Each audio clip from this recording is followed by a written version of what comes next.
Good morning. It's May 23rd. We're in 2 Samuel 2:12 through 3:39. One day Abner led Ishbosheth's troops from Mahanaim to Gibeon. About the same time Joab son of Zeruiah led David's troops out and met them at the pool of Gibeon. The two groups sat down there, facing each other from opposite sides of the pool. Then Abner suggested to Joab, "Let's have a few of our warriors fight hand to hand here in front of us." "All right," Joab agreed.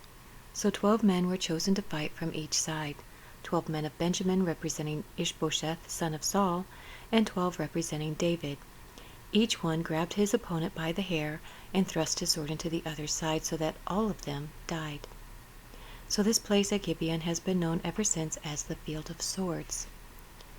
A fierce battle followed that day, and Abner and the men of Israel were defeated by the forces of David. Joab, Abishai, and Asahel, the 3 sons of Zeruiah, were among David's forces that day. Asahel could run like a gazelle, and he began chasing Abner.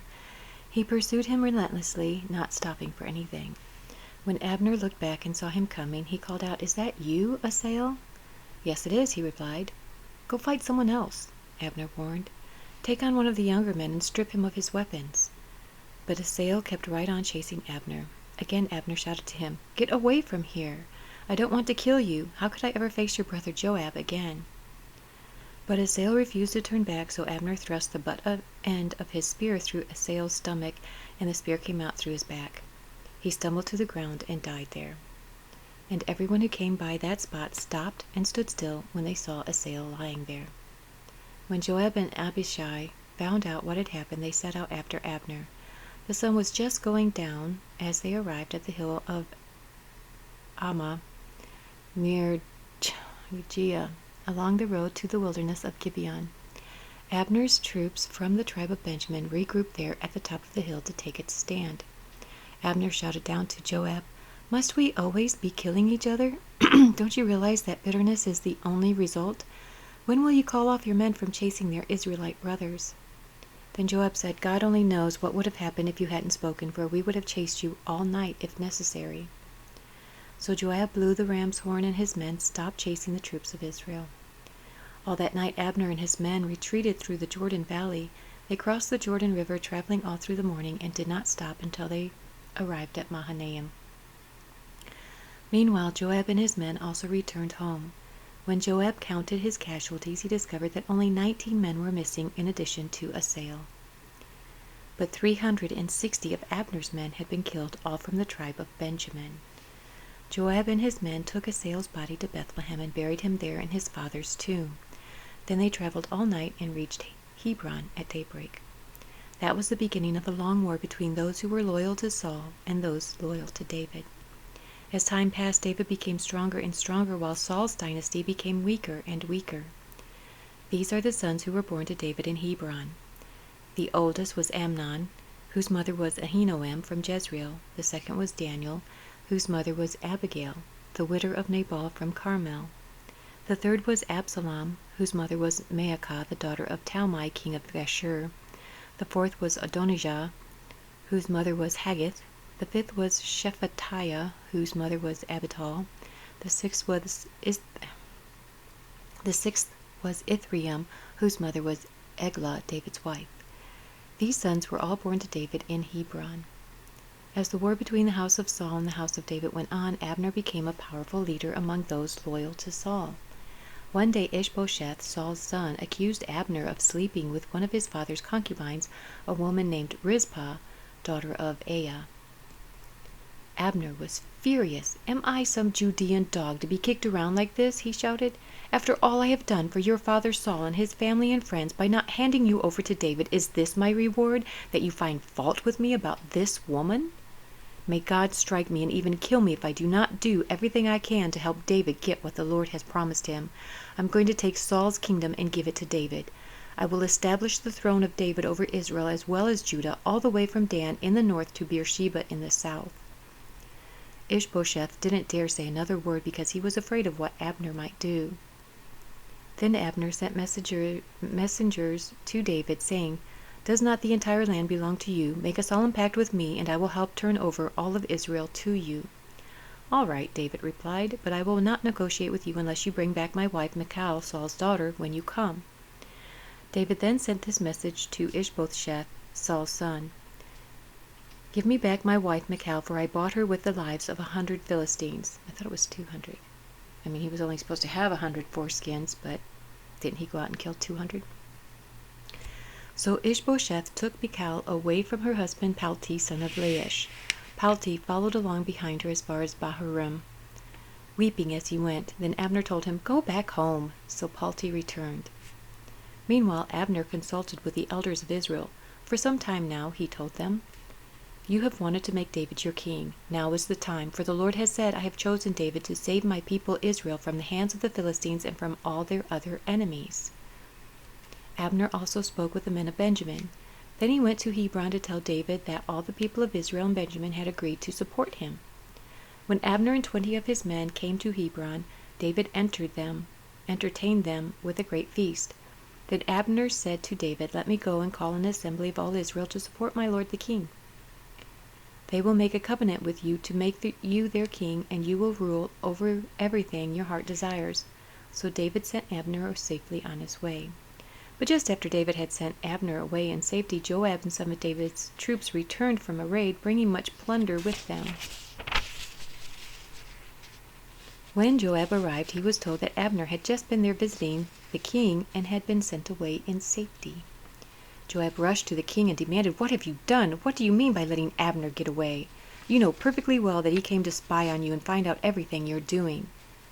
Joab then left David and sent messengers to catch up with Abner, asking him to return. They found him at the well of Sirah and brought him back, though David knew nothing about it. When Abner arrived back at Hebron, Joab took him aside at the gateway as if to speak with him privately, but then he stabbed Abner in the stomach and killed him in revenge for killing his brother Asahel.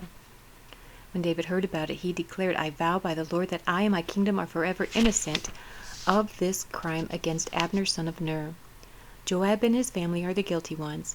May the family of Joab be cursed in every generation with a man who has open sores or leprosy, or who walks on crutches, or dies by the sword, or begs for food." So Joab and his brother Abishai killed Abner because Abner had killed their brother Asahel at the battle of Gibeon. Then David said to Joab and all those who were with him, "Tear your clothes and put on burlap. Mourn for Abner." And King David himself walked behind the procession to the grave. They buried Abner in Hebron, and the king and all the people wept at his graveside. Then the king sang this funeral song for Abner. "Should Abner have died as fools die? Your hands were not bound, your feet were not chained. No, you were murdered, the victim of a wicked plot." All the people wept again for Abner. David had refused to eat anything on the day of the funeral, and now everyone begged him to eat.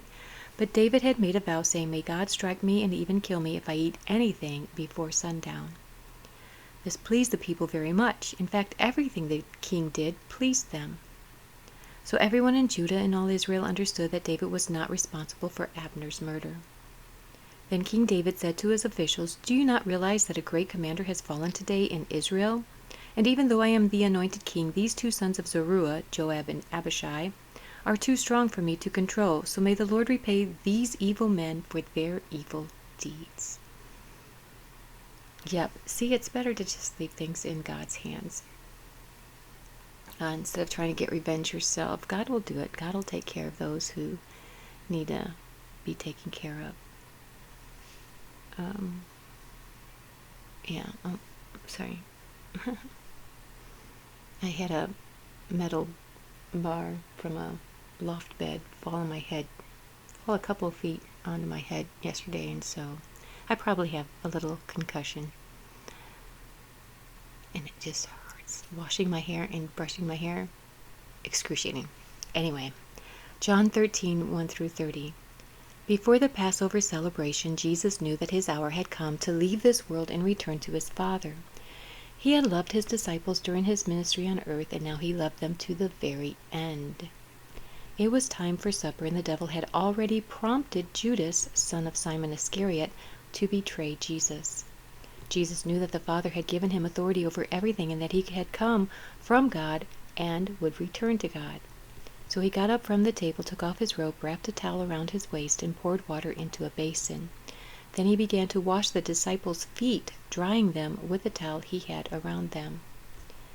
Which that was, from what I understand, that was a job for the lowliest servant, because, they wore sandals or they were barefoot all the time, and Israel, I guess, is kind of deserty. And a lot of parts, a lot of dirt, of course they didn't have pavement or anything, so a lot of dirt and sand, and so their feet were really gross because they walked everywhere. So washing the feet was a really nasty job, and Jesus was doing this. So he making himself the lowliest servant in the house, from my understanding. When Jesus came to Simon Peter, Peter said to him, "Lord, are you going to wash my feet?" Jesus replied, "You do not understand now what I am doing, but someday you will." "No," Peter protested, "you will never, ever wash my feet." Jesus replied, "Unless I wash you, you will not belong to me." Simon Peter exclaimed, "Then wash my hands and head as well, Lord, not just my feet." "Oh, Peter." Jesus replied, "A person who has bathed all over does not need to wash except for the feet to be entirely clean. And you disciples are clean, but not all of you." For Jesus knew who would betray him. That is what he meant when he said, "Not all of you are clean." After washing their feet, he put on his robe again and sat down and asked, "Do you understand what I was doing? You call me teacher and Lord. And you are right, because that's what I am. And since I, your Lord and teacher, have washed your feet, you ought to wash each other's feet. I have given you an example to follow. Do as I have done to you. I tell you the truth, slaves are not greater than their master, nor is the messenger more important than the one who sends the message. Now that you know these things, God will bless you for doing them. I am not saying these things to all of you. I know the ones I have chosen, but this fulfills the scripture that says, "The one who eats my food has turned against me."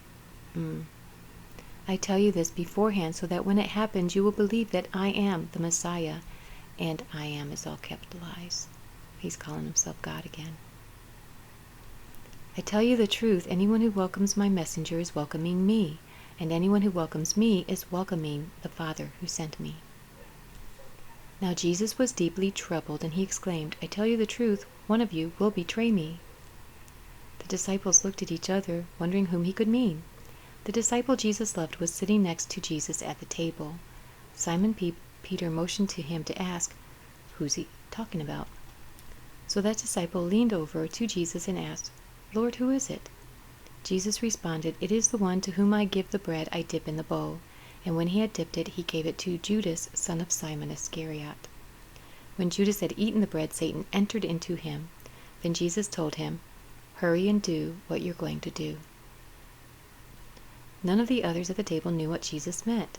Since Judas was their treasurer, some thought Jesus was telling him to go and pay for the food or to give some money to the poor.